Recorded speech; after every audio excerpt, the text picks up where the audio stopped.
کہ آپ نے پی اور پی سی کے درمیان توازن کو برقرار رکھنا ہے. یعنی اگر آپ کنٹینیوس بیسس کے اوپر پروڈکشن کو لینا چاہتے ہیں تو پھر آپ کو اس ذریعے کو بھی مینٹین رکھنا ہوگا جس کے ذریعے سے آپ کو پروڈکشن مل رہی ہے. اگر وہ ذریعہ اچھی حالت میں نہ رہ سکا یا ختم ہو گیا تو ان صورتوں کے اندر آپ کی پروڈکشن بھی متاثر ہوگی. تو یہ عادت ہمیں یہ بھی کہتی ہے کہ اس دنیا کے اندر آپ کے پاس بہت سارے اثاثے ہوتے ہیں. گاڑی ہے تو وہ بھی ایک اثاثہ ہے نا, پی سی ہے وہ بھی, اس سے آپ کو جو بینیفٹ ملتا ہے, سفر کی سہولت ملتی ہے, وہ پروڈکشن ہے. اور وہاں بھی آپ دیکھیں نا, ٹیوننگ کرواتے ہیں, اوور ہالنگ کرواتے ہیں, کیا کیا کچھ کرواتے ہیں گاڑی کے لیے. اس عادت کا یہ کہنا ہے کہ آپ کو اس اثاثے کی بھی حفاظت کرنی ہوگی جس سے آپ کو بینیفٹ مل رہا ہے. اور اس دنیا کے اندر جتنے بھی اثاثے ہیں ان میں سے سب سے بڑا اثاثہ آپ کا اپنا وجود ہے. بڑے کمال کی بات ہے یہ. دیکھیے گا ذرا اس کی روشنی میں آپ کہاں کہاں مسٹیک کر رہے ہیں. یہ عادت کہتی ہے سب سے بڑا اثاثہ آپ کا اپنا وجود ہے. وجہ کیا ہے؟ دنیا کے اندر جتنے بھی کارنامے ہم نے سر انجام دینے ہیں ان کے اندر بنیادی فنکشن تو ہماری اپنی شخصیت کا ہے نا.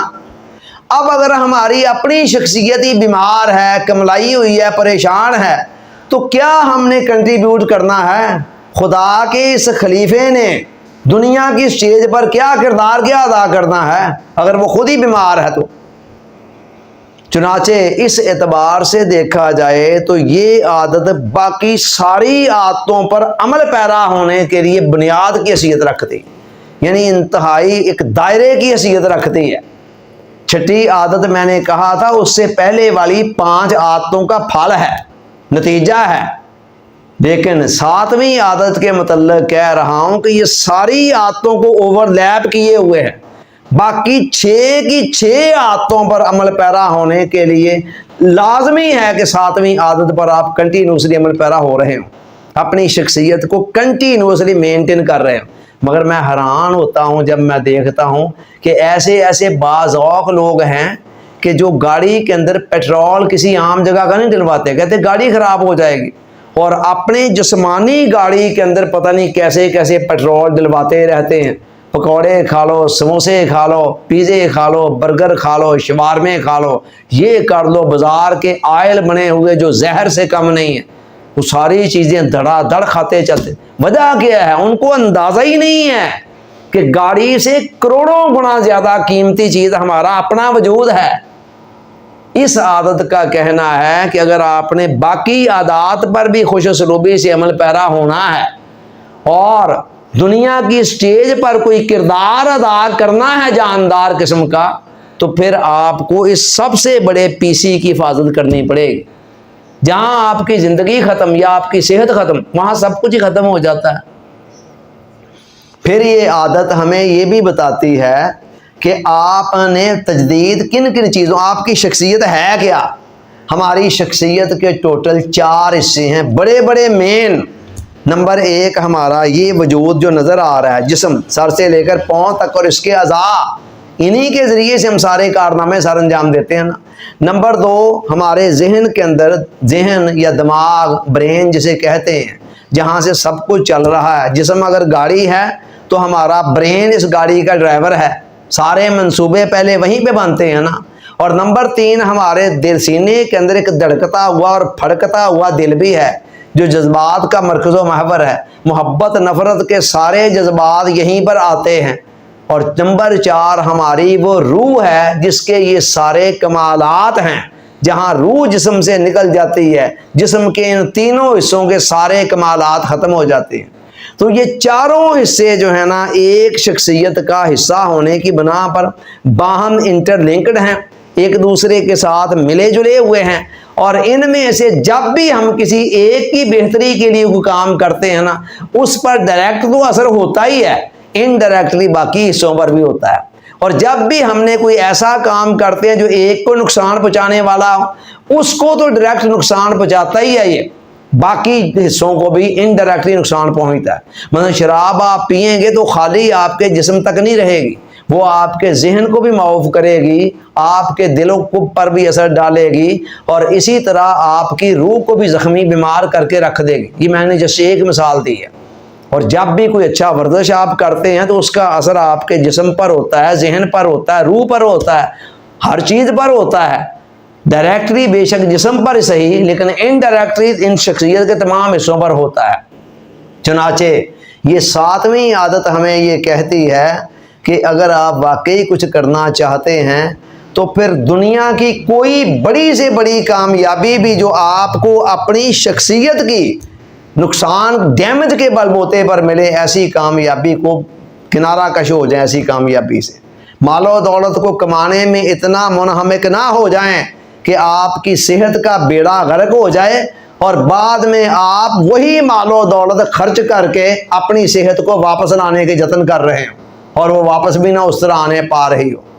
یہ عادت کہتی ہے نو، کسی بھی بڑی سے بڑی کامیابی کے اندر بھی آپ نے اس حد تک منہمک نہیں ہونا جو آپ کو اپنی صحت سے غافل کر دے۔ اور صحت سے مراد خالی جسمانی صحت نہیں، جسمانی، ذہنی، روحانی اور قلبی، چاروں قسم کی صحتیں۔ چاروں قسم کی صحتیں صحیح ہوں گی، پھر آپ بھاگ رہے ہوں گے ترقی اور کامیابی کی شاہراہ پر۔ بالکل اسی طرح جب گاڑی کے چاروں پہیے الائنمنٹ میں ہوتے ہیں نا تو پھر گاڑی فراٹے بڑھتی جا رہی ہوتی ہے، لیکن اگر کسی ایک ویل کی الائنمنٹ بھی خراب ہو، باقی تینوں کی الائنمنٹ بالکل صحیح ہو، تب بھی کوئی حال نہیں ہوتا۔ آپ دیکھ لیں جسم کے اندر کسی جگہ پر درد ہوگا، ذہن بھی پریشان، روح بھی بے-چین، دل بھی کسی کی طرف محبت کے ساتھ مائل نہیں ہوتا ہے، اور اچھے تعلقات بھی نہیں، مزاج میں چڑچڑاپن آ جائے گا۔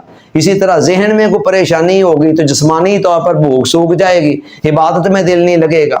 تو یہ چاروں حصے ملے ہوئے ہیں، اور چاروں کے اپنے اپنے الگ الگ چیزیں بھی ہیں۔ مثلا جسمانی صحت کے لیے متوازن غذا ہونی چاہیے، اور اس کے ساتھ ساتھ متوازن غذا کے ساتھ ایک بھرپور نیند 6-7 گھنٹے کی، کم از کم 6 میکسیمم 8 گھنٹے کی، اور اسی طرح پھر معتدل ورزش ہونی چاہیے۔